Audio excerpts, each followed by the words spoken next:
Belief in God, it's the only rational thing to do. I have very logical reasons for believing in things that logic and reason could never teach me. It's kind of ironic, but the more complexity science finds in life, the less likely becomes the whole scenario in theory they use to explain its origin. The really amazing thing is that quantum physics shows that nature, at its most fundamental level, strains human credulity and knowledge in ways biblical faith never does.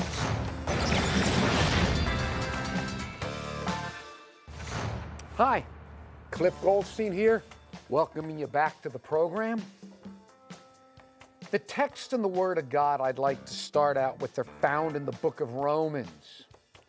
I suppose if there were one book in the Bible that perhaps more than any other revealed the full scope, spiritually and theologically, of the human condition, it would be the book of Romans.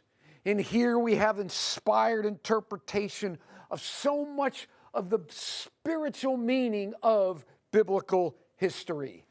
I mean, Paul talks about Adam, he talks about Abraham, Sarah, Jacob, Esau, Rebecca, Moses, David, the fall, Sinai, Jews, Gentiles, the law, grace, sin, love, death, judgment.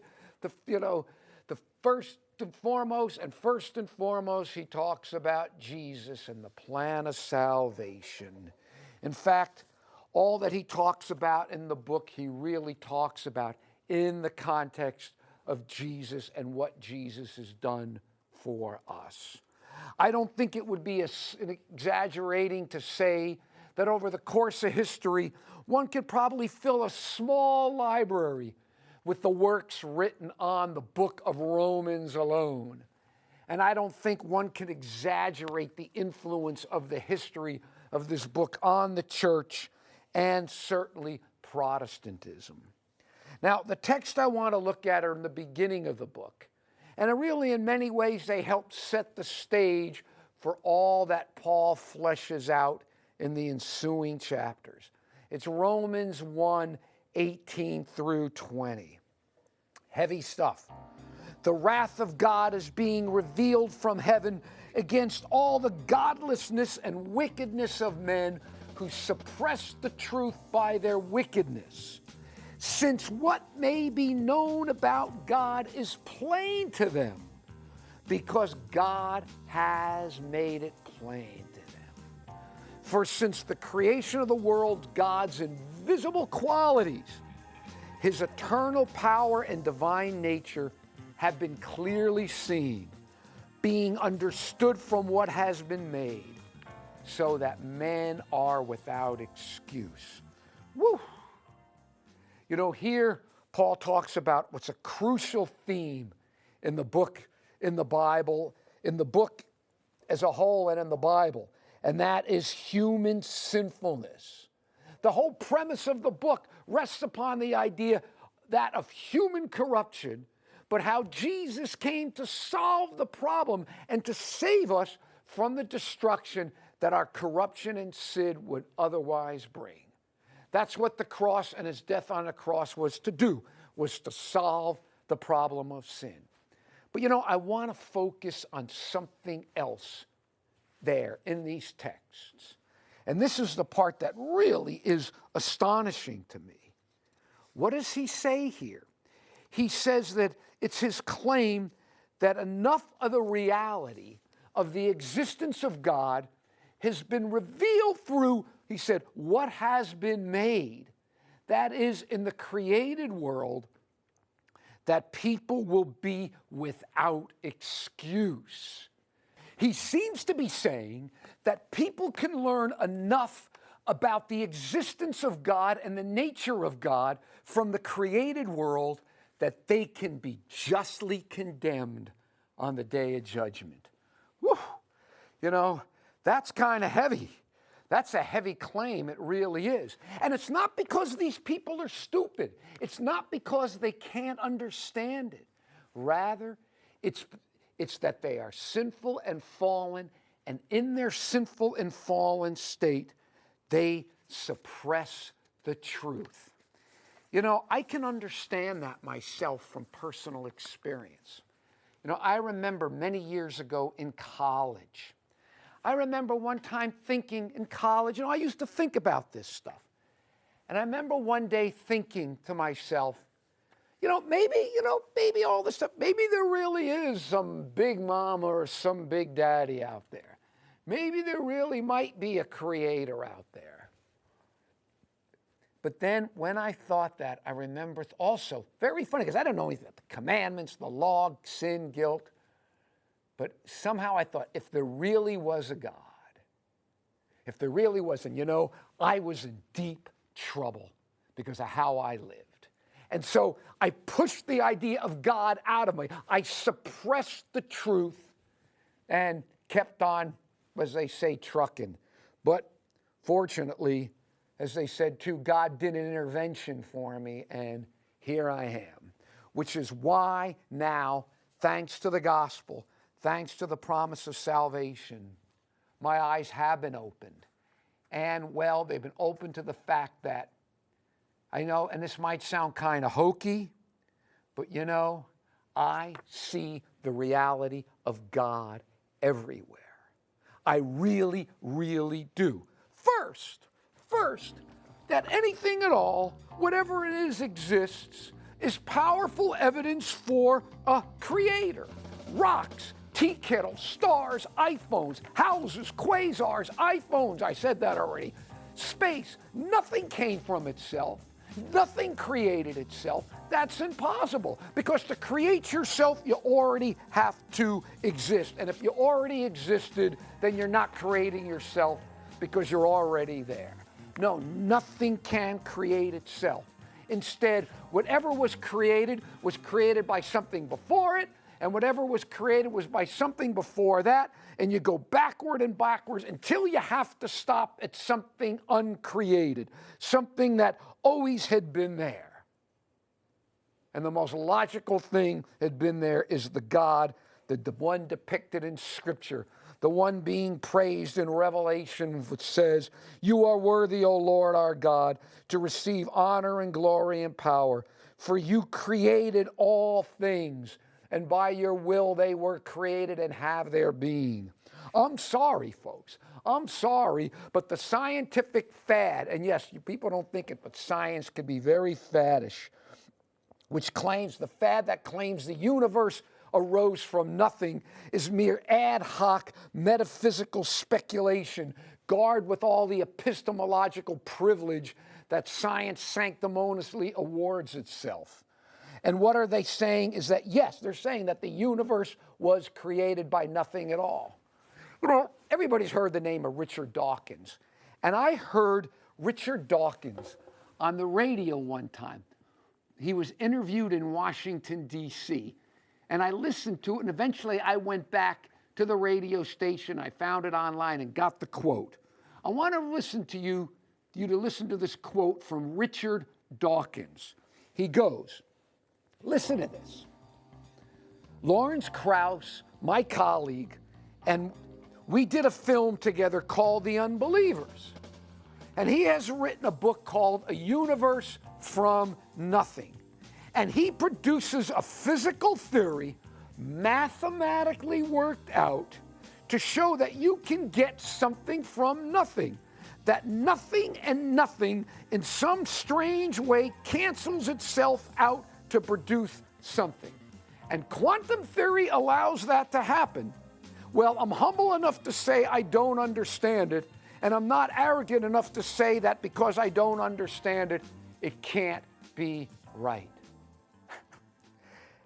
Folks, here we are, 400 years after the beginning of the Enlightenment and the scientific revolution, and we are being told that one nothing cancels out another nothing, and out of that, everything is created. I mean, come on. Oxford's Peter Adkins summed it up like this. How you like this quote? If we are to be honest, then we have to accept that science will be able to claim complete success only if it achieves what many think impossible, accounting for the emergence of everything from absolutely nothing. Whew. Sorry, folks, that's metaphysics. That's not physics. That's philosophy. That's not science. You know, centuries ago, there was a polymath named Gottfried Wilhelm Leibniz, and he famously asked a question which I think is about the broadest and grandest and largest question you could ask. And the question is simple. Why, he asked, is there something instead of nothing? Okay? Think about that for a minute. Why is there something instead of nothing? And I believe the most logical answer remains what it has always been. Because a self-existing and eternal existing God created everything that made. As John said about Jesus, through him all things were made, and without him was nothing made that has been made. That is, despite the firm declaration of many scientists, backed up by rigorous laboratory experiments and a few equations to boot, they argue that God doesn't exist and we are here by chance alone. Okay. Nobel Prize-winning physicist Steven Weinberg expressed it like this: the most extreme hope for science is that we will be able to trace the explanation of all natural phenomena to final laws and historical accidents. It's crazy. 2,500 years of Western philosophical thought, and it climaxes now with the idea that everything rose from nothing and did so by accident as well. You know, makes me think a little bit of Richard Rorty, who was one of the most famous philosophers in the last half of the 20th century. And it was interesting, Rorty basically argued, he said, we're going the wrong way. We're never going to understand truth. It's silly to even try to figure out the truth. Because he said the whole concept of truth is misguided. He says all we could end up doing is, instead of trying to understand reality, all we ought to learn how to do is to try to cope with it. And again, I find it ironic. 2,500 years of Western philosophical thought, and what do we come to? We come to the idea that the universe arose from nothing by accident, and we can never understand it, so all we got to do is try to learn how to cope with it instead. I don't know, but somehow that doesn't sound like we're made too much progress. Okay. Now, besides being told by the intelligentsia the opposite, I believe that design in the created world still declares a designer. Some of my favorite texts from the book of Job. Think about these, they're beautiful. But ask the animals and they will teach you, or the birds of the air and they will tell you, or speak to the earth and it will teach you, or let the fish of the sea inform you. Which of all these does not know that the hand of the Lord has done this? In the hand is the life of every creature and the breath of all mankind. You know, in one sense, it's as if Job here is saying what Paul expressed many years later. It's like it's all there in the created world. You know, for centuries too, and I've talked about this before, philosopher David Hume in the 1700s wrote a book called Dialogue Concerning Natural Religion. And they argue that they said that Hume proved that we can't extrapolate to a God or a designer from the created world. And he wrote this whole long thing. And in the end, what's his point? His point is, okay, if you walk along the ground and you see a watch, and you could see, the watch has a designer. You can't absolutely go from a watch having the designer to proving that God created the world, okay? But that wasn't the argument to begin with. You know, it's not absolute proof. It was never meant to be absolute proofs. All the only point was, you see design here, it implies a designer. You see design in the natural world, it implies a designer. That's all. It wasn't an absolute proof, and I still think, though, it's still powerful evidence. I mean, an iPhone, which looks design, acts design, reveals design in its inners and its outers, and works only through design, is, of course, design. But a human being, much more complex than an iPhone, which looks designed, acts designed, which reveals design in its inwards and outwards and outward stuff, and works only through design, is, of course, we're told by the world's best and brightest, not designed. I'm sorry. Who am I to believe? Richard Dawkins, Charles Darwin, Christopher Hitchens, or my own eyes and my own brain, as well as Moses, Isaiah, Jesus, Paul, and John? You know, maybe I'm just not sophisticated enough. But when I see design in anything, whether it's something man-made or whether it's something in nature, it doesn't matter to me. Design points to a designer. Whether I happen to know that it was designer was in Silicon Valley, someone I could see face to face if need be, or whether he's somewhere in the cosmos and I can't see him. Either way, I'm sorry, design screams to me about a designer. And because I see design everywhere, I see the reality of God everywhere as well. Of course, there is the problem. There is the problem of evil. There is the problem of suffering.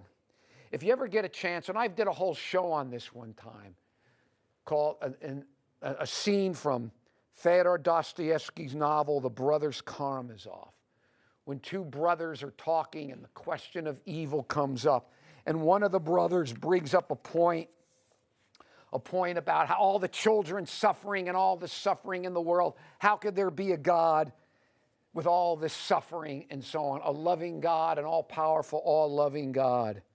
That's the question, isn't it?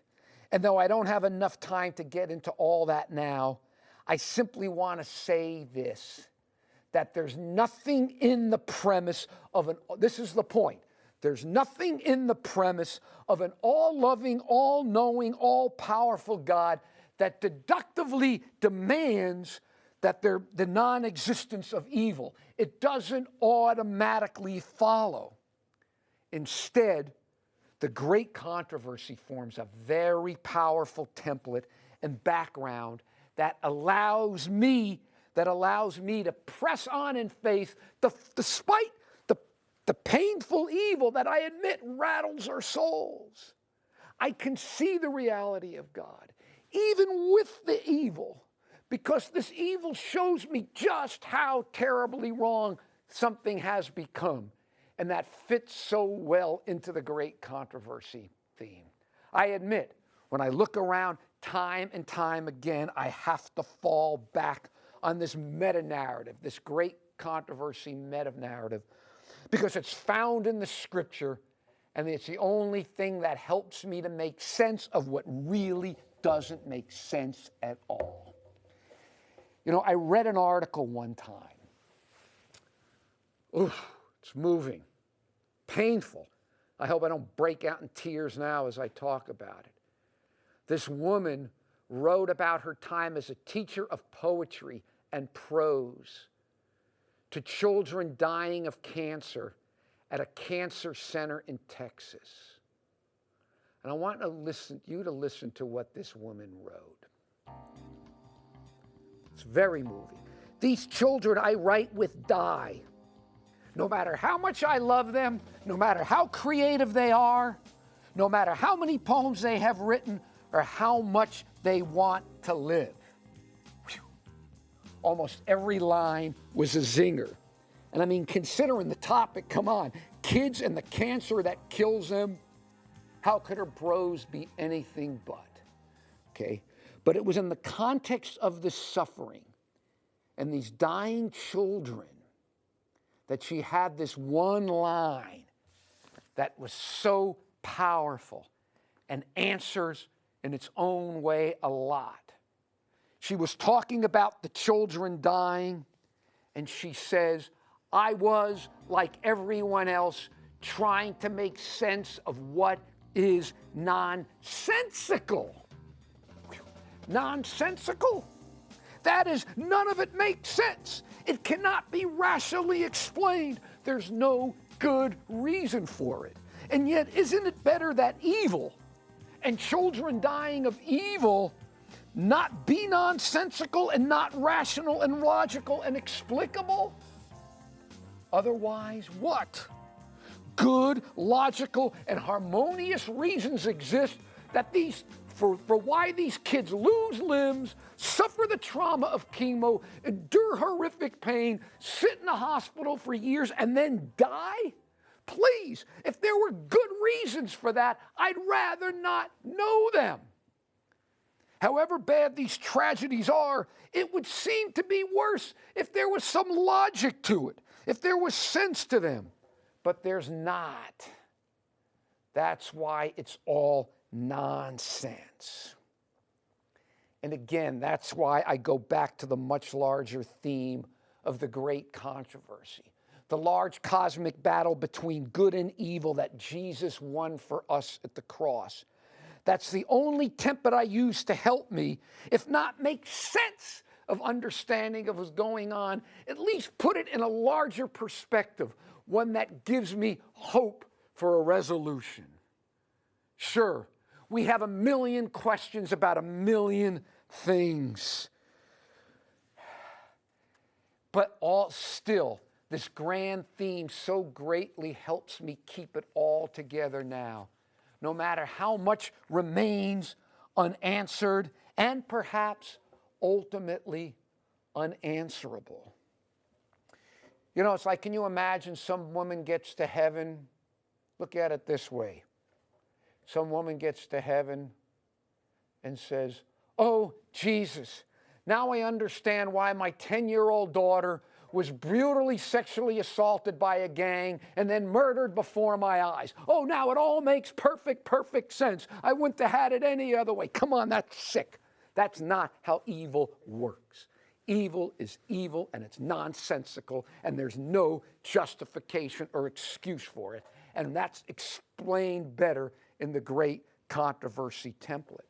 Now, sure, someone could justifiably argue that with this temple, I'm working from a priori presuppositions about how the world works. Though, trust me, these might be presuppositions, but they're not a priori. But I got presuppositions. So what? Nothing can be believed without presuppositions. You can't believe in anything without certain assumptions you can't prove.